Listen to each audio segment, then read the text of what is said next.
విద్యార్థులకు పరీక్షల కాలం సమీపిస్తోంది. ఇక రాబోయే 2 నెలలు మొత్తం పరీక్షల కాలమే. ఇంతకాలం చదివింది ఒక ఎత్తైతే, చదివిన విషయాల్ని మననం చేసుకోవటం, నేర్పుగా సమాధానాలు రాయటం మరో ఎత్తు.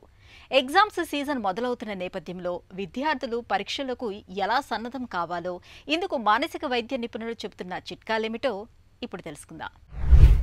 పిల్లలకి పరీక్షలకి సంసిద్ధం చేయటము ఆ తరగతిలో ఎంటర్ అయినప్పటి నుంచి అని. కాబట్టి ఒకటి ఫస్ట్ పిల్లలకి పరీక్షలంటే అది ఏదో పెద్ద దయ్యంలాగానో భూతంలాగా కాకుండా అది మన ఒక తరగతి నుంచి ఇంకో తరగతి ఉత్తీర్ణడానికి ఒక పరీక్ష మాత్రమే అని చాలా సింపుల్గా చెప్పాలి. రెండవది ఏంటంటే ప్రతిరోజు ఆ సబ్జెక్టు గురించి చెప్పిన పాఠాలని అంశాలని వాళ్ళు అప్పటికప్పుడే వాళ్ళు చదివి అర్థం చేసుకుంటే అవి మెదడులో ఉంటాయి. రెండవది ఏంటంటే పరీక్ష మొదలవుతుంది అంటే టైం టేబుల్ ఇవ్వంగానే వాళ్ళు ప్రణాళిక వేసుకోవాలన్నమాట. ఆ నెల మొత్తం పరీక్షల ముందు 3 భాగాలుగా విభజించుకొని మొదటి భాగంలో ఒక్కసారి సబ్జెక్ట్ అంతా త్వరగా చదవడానికి అన్నమాట. తర్వాత రెండో భాగం ఏంటంటే దాన్ని మళ్ళీ రివైజ్ చేసుకోవడానికి, అంటే ఒకసారి అర్థమైందని రివైజ్ చేసుకోవడం.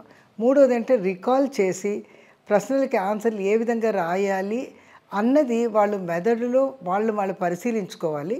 లేకపోతే మధ్య మధ్యలో ఒక ఆదివారం పూట చిన్న పరీక్షలు తీసుకొని చేసుకోవాలి.